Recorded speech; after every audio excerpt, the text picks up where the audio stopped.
Dakor temple committee સભ્ય સેવક ભરત કુમાર કનિયાલા।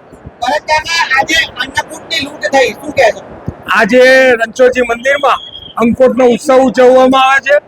આજે સવારે ગોવર્ધન પૂજા થઈ અને ઘુમટમાં ગિરિરાજજીનું સ્વરૂપ ધારણ કરવામાં આવે છે।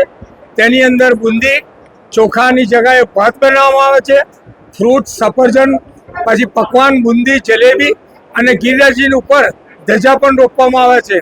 આ વર્ષના પહેલા દિવસે ક્ષત્રિય ભાઈઓ જે છે એમને આ લઈ જવા માટેનું આયોજન કરવા માટેનું પ્રસાદ રૂપે આપવામાં આવે છે।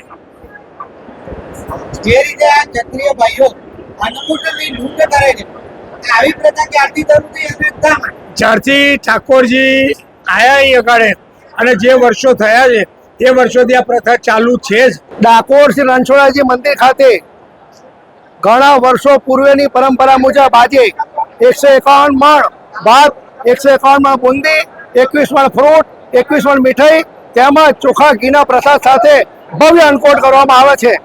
નવા વર્ષની અંદર ઠાકોરજી જે નવું દાન થયું હોય એ પ્રજામાં લૂંટાવે છે। ગુજરાતની અંદર નહીં પણ ભારતમાં એક જ જગ્યા એવી છે કે જ્યાં અન્નકૂટ પીરસાયા પછી વેચવામાં નથી આવતો, લૂંટવામાં આવે છે।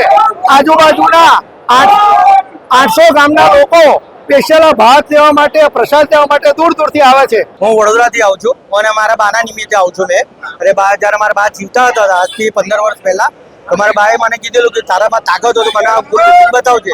તો પહેલા વર્ષે મારે માછલીની કાચલી આવી હતી, બીજા વર્ષે માટલું આવ્યું હતું મારા હાથમાં, એમાં વડા પૂરી માખણ બધું આવ્યું। ત્રીજા વર્ષે આખું મેં પ્રસાદ લઈને જાઉં છું, એમને બાને ધરાવું છું અને બધો પ્રસાદ વેચી દઉં છું। અરે જોરદાર લાગે છે। હું સ્પેશિયલ વડોદરાથી આવ્યો છું, આમાં ભાઈબંધ છે, ખાસ મારો ભાઈબંધ છે, અમદાવાદથી આવ્યો છે। આજ રોજ જે ડાકોર રણછોડરાયજી મંદિરની પરંપરા છે એ પરંપરા અનુસાર દિવાળીના બીજા દિવસે ગોવર્ધન પૂજા થાય અને ગોવર્ધન પૂજા બાદ રણછોડરાયજીને અન્નકૂટ ધરાવવામાં આવે છે અને એ અન્નકૂટ જે છે એ આજુબાજુના 80 જેટલા ગામડાના લોકોને આમંત્રણ પત્રિકા પાઠવવામાં આવે છે। પરંપરા મુજબ આ અન્નકૂટનો જે પ્રસાદ છે એ લૂંટવા માટે ગ્રામજનો અહીંયા આવે છે અને એક ચોક્કસ સમયે આ તમામ ગ્રામજનોને આ અન્નકૂટની લૂંટનો અવસર આપવામાં આવે છે।